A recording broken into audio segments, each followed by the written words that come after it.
Greetings, everyone, everywhere. It's your girl Morg, stopping you dead in your tracks. I'm your host, Morgan Martin, and this is The Morgan Martin Show. Tonight, we have two special guests. As some of you may know, April celebrates Minority Health Awareness Month. Well, domestic violence is a national public issue that affects many individuals of all nationalities. Let's give a round of applause to Mrs. Jhaki Davis and Ms. Linda Gibson. October is Domestic Violence Awareness Month, but we want you to be aware all year long. So we're here with Ms. Jhaki Davis, who works for a refuge house. Thank you for your service and your commitment to our community, and for being here today. How you define domestic violence? Okay, domestic violence is a pattern of abusive behavior in any relationship, which serves and establishes something like with coercive control. And a lot of people think that domestic violence is limited to hitting or some type of physical contact, but you also have financial abuse, you have economic, you have psychological abuse as well. They kind of go hand in hand. And it's in any relationship where someone's trying to establish control over another person. And how many children would you say are affected by domestic violence? If one is affected, that's still too many. But for the national scope, you're looking at anywhere from 3 to 10 million children are exposed to domestic violence a year. And study has also suggested that the majority of the children who are exposed to domestic violence are younger than 8 years old. Wow. That's a lot. Wow. Mm-hmm. Does domestic violence only occur in economically disadvantaged families? No, just like we would say it's kind of like saying that only certain people or certain status of people are the only ones who are affected by it. But no, there's no boundaries as far as economic, there's no boundaries as far as color, no boundaries as far as economics, none of that. It has basically no respect to person. Domestic violence has no respect to persons. You find it with people who have high incomes as well as low income and middle income. So it has it's not prejudice, it just happens. Mm-hmm. And how does exposure to domestic violence affect children? In short term, domestic violence affects children. They deal with depression, they deal with anxiety, they also deal with aggression, as well as having difficulty sleeping at night. They have trouble paying attention in school. And then there's like categories like hyper arousal. There's also re-experiencing, as well as, I'm trying to think what that other one is, avoidance. I think that's what it is. So when you look at those three different words, when we deal with hyper arousal, which basically means that a child, when they're fearful, they're nervous, they become jumpy at any sight of, or when something happens right around them, then they get nervous, they get really jumpy. And then when you talk about re-experiencing, that basically means when a child may have repeated intrusive thoughts about what has happened. So that kind of gives them that experience again. And then when you start talking about avoidance, when a situation may come up, they all together will kind of like retreat and want to avoid any situation because it just brings up memories for them. It's like re-traumatizing them all over again. Mm-hmm. What would you say is the best approach to helping a child that you may think is experiencing domestic violence? Well, one of the approaches is to try to develop that relationship with them. Children already come with their apprehension to adults, especially in homes, when their parents tell them what goes on in the house. You don't take it outside of the house. You don't discuss it with nobody. So you have to develop that relationship with the child. and that trusted bond, because children do have trust issues, and especially in homes that they where they experience domestic violence. So when you can build that rapport to melt away that those fences that they may have put up to keep you out or keep somebody else out, when you develop that with them and just begin to talk with them, ask them questions, and if they kind of shy away from it and they don't want to discuss it, don't push the issue, but also let them know that you're there at any time they're willing to discuss it. And you spoke about this earlier, how their behavior can be affected even through the school. How would you say domestic violence affects a child's behavior at a school? Okay, any child that when they experience domestic violence at home, and then when they come into the school setting, they already have their defenses up. So if you take, for an example, if they're in line walking and someone behind them accidentally trips and fall on them, the child who have experienced the domestic violence at home then goes into a mode that they have to defend themselves. So now they get into the defensive mode, which can cause problems such as they're ready to fight. Or that's one way that their behavior is just off the charts. Another behavior, because it's not always the one that's behavior may be off the charts. It may also be the child that is really withdrawn. You can't get them involved in anything because they're already like apprehensive about, are my expressions or what I'm feeling is being shown. So you have your over-aggressors, and then you have the ones who are strongly withdrawn. So you're having to know how to work and navigate between the two. And that goes hand in hand with even how they interact with other kids. Correct. It does. It goes very hand in hand, because you may deal with one who, the over-aggressive one, may feel like they need to be in charge of everything. And if you don't go along with what they're saying or suggesting, they may get very aggressive and ready, almost like a bully, and ready to what they call lay hands on the other child. Whereas you have the one who is withdrawn, you can almost tell them to do any and everything, and because they want to please whomever, they are prone to do what is suggested to them. So so the behavior, so you're gonna have to have well-versed, well-on-tuned teachers who are knowledgeable about the different behaviors and how to interact and how to navigate through that. How long would you say are the effects and the impact of domestic violence on a victim's life? It really determines if they are seeking help. They can navigate through, and I know I use that word navigate because I'm trying to get in mind, because you're going to have to be able to steer the victim through the different channels, to be able to steer them through the course of life.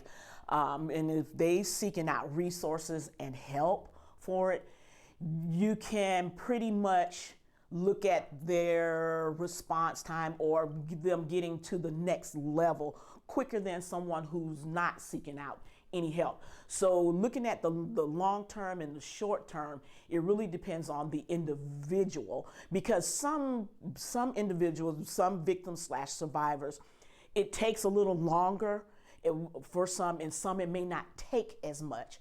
Some you're gonna have to walk every step of the way. Some you may just have to just give them a few directives or suggestions, putting resources in place for them that even if they end up having a setback or feel like they're being re-victimized, that they can rely on some of those resources, that they'll know that there's somewhere that they can go and get help. So you do have your short-term and your long-term effects, but each victim / survivor they're just different. And what would you say are some barriers in relationships when it comes to domestic violence being in play? If you take a small community such as our community, so resources are very minimal. To be able to even sit down and talk maybe with a therapist outside of myself, who is a domestic violence counselor for Refuge House. There are several resources that I can put in place that's locally, but if it's anything beyond that, they may have to go to Tallahassee or Panama City. Barriers such as, that's just one barrier, is if you're living in a small community and there's not strong resources or access, that's a barrier, which sometimes causes the victim survivor to not seek out for more help or additional help. Another barrier is in a relationship, in a intimate partner relationship, the batterer may have pre-impose some things upon them, have them fear for their life or their family, telling them they can't get a job or they need to know everywhere that they go. They're only giving them minimum finances to buy food or something, like to maintain things at the house. So when you're dealing with barriers such as that, and then you're dealing with the victim / survivors, is self-esteem, you're also dealing with a barrier as well. So as a community, it's something that we have to come together. People don't like to talk about domestic violence. And again, because I mentioned it earlier, what happens behind your closed doors at your house is not something you're really supposed to talk about outside of your home. So that's another barrier. So if we can get past even just those few barriers, we're right at halfway mark of getting past those barriers. And what would you say are some factors that help children recover? You touched on that a little bit. For instance, like with Refuge House, we do have a children's program, which also includes counseling sessions. And then if it's anything beyond that, what we're able to do, we do have our resources, people that we partner with that we can make referrals to. So to help children, one of the things I know that some of the therapists do, they do something like what they call play therapy, or something like to allow the child to open up and express and to talk about what they are feeling. So to be able to put something in place for children is a plus, because the dealing with long-term effects with children, because we've heard and we've seen children who have experienced domestic violence, they're either gonna have the tendency to repeat that as adults, that they're going to be in relationships with someone that is an abuser, or they may become the abuser themselves. So we want to catch them young. But if we're not able to, and we're dealing with the adult, but we're still all in all domestic violence, we know it's a choice. And again, we want the survivor, victim, to make the choice to seek help. And what would you say is a good approach for parents to tell their children about domestic violence, and how much information is enough or not too much? When you're looking at the age and the maturity of the child, so you do want to talk to the children about domestic violence. You want to be able to communicate with them on their level of understanding and that they can comprehend. So I would not want to communicate with a 5-year-old how I would communicate with a 15-year-old or a 10-year-old. So you're dealing with each child according to their understanding, and which is really able, that an adult should be able to do. Talk to them. It's just having open communication with the child. And as far as how much information, and again, it's to the parents' discretion, because you don't want to not talk to them about it. So if you have that open line of communication and you have that relationship with your child, by all means, talk to them about good touch, bad touch. Talk to them about bullies, someone trying to impose their views and how they feel about things upon another. So you want to have that communication. You want to talk to them because you want them to also come back to you as the adult. And if they're experiencing anything, among their peers or in the school, or if they're out and about shopping, or even on the playground, that they want to come and talk with you. And I'm not putting any parents on the spot, but there are just some parents who don't talk to their children at all, that they basically have to fend for themselves. So when we talk with our children, it also helps our relationship with our children. That's good nuggets. So if someone is in need of services, how can they contact you at the Refuge House? We have several ways to contact Refuge House. If you want to reach out to me, they can reach out to me on my work cell phone, which is 850-510-4813. If they are in a crisis situation and they need to talk with someone immediately, we do have a hotline. There is an 800 number, so there's 800-500-1119.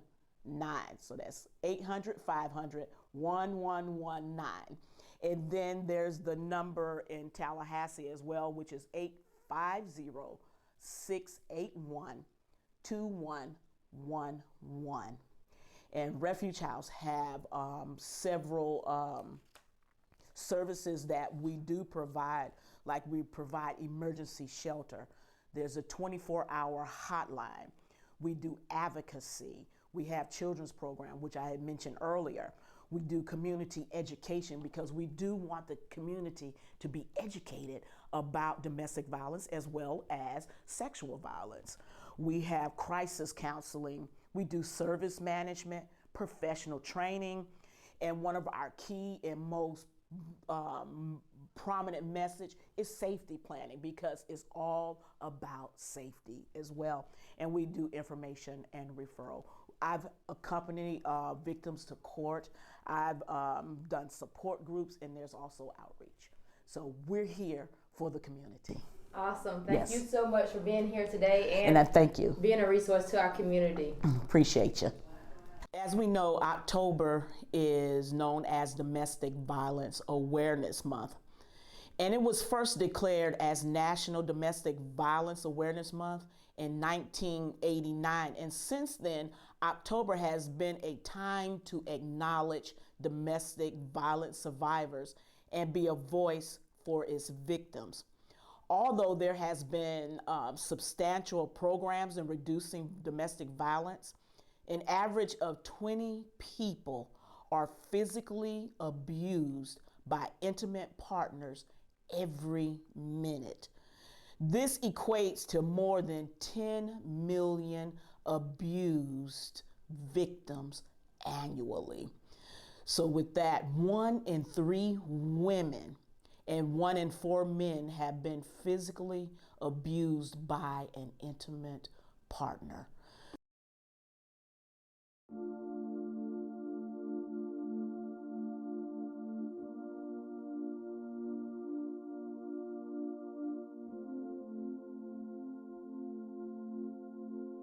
Good afternoon. My name is Linda Gibson, and what I want to do is read a poem by Marlowe, the poet Miller, that has so much heart in it. And since this is Domestic Violence Awareness Month, this poem is so relevant, so important, and so powerful. So if you'll just listen with me. It's entitled, I Speak for the Ones. I speak for the ones who don't have a voice. They feel they're in this all alone, and no one understands. The ones who have silent cries we cannot hear, and the ones we see smile but don't know what goes on behind closed doors. I speak for the ones with black eyes and busted lips, who cries out, how did I get myself in this, and when will I get out?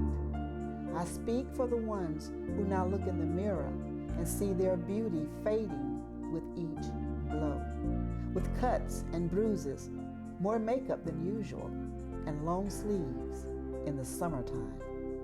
I speak for the ones who flinch when you go to hug them, too scared to speak in public or laugh out loud, for fear of the unknown when they get home. I speak for the ones that's been broken down and pulled down to nothing with his words. The ones whose self-esteem left with the first blow. The ones that no longer feel beautiful and walk in shame like it's their fault because that's what they've been told. I speak for the ones that want him to change but know deep down inside he won't. For the ones that get lost in the "baby, I'm sorry, it won't happen again" words. The ones that have a couple of months of happiness until hell has shown up at the front door again. And for the ones that try to leave but have fear in the "what if it fails." I speak for the ones who wonder who will take care of my kids if I don't make it out alive. The ones that keep the quiet so the abuse won't fall on them and pray they don't hear what's going on. And for the ones who fix their face before the kids see blood running down and bruises covering your body, and they start asking, "What's wrong, Mommy?" I speak for the ones that are scared to sleep at night, crying out to God, "Where are you?" The ones that are fearful. Next time the gun will go off when he puts it to your head. And the ones who try not to black out when being choked. I speak for the ones that pray for a peaceful night and are still praying. The ones that got out and the ones that haven't got out, but yet are still fighting every day, hoping for better days. And for the ones that didn't make it out with their lives, but now remembered every October with domestic violence, I speak for me. Thank you. That's going to do it for the Morgan Martin Show. Thank you guys for joining. Catch the Morgan Martin Show Mondays at 8 p.m. Eastern Standard Time on Facebook and YouTube Premiere. Follow us on Facebook and YouTube at Morgan Martin Media LLC, and don't forget to show some love on Instagram at morgan.martin.media. As always, stay tuned for more.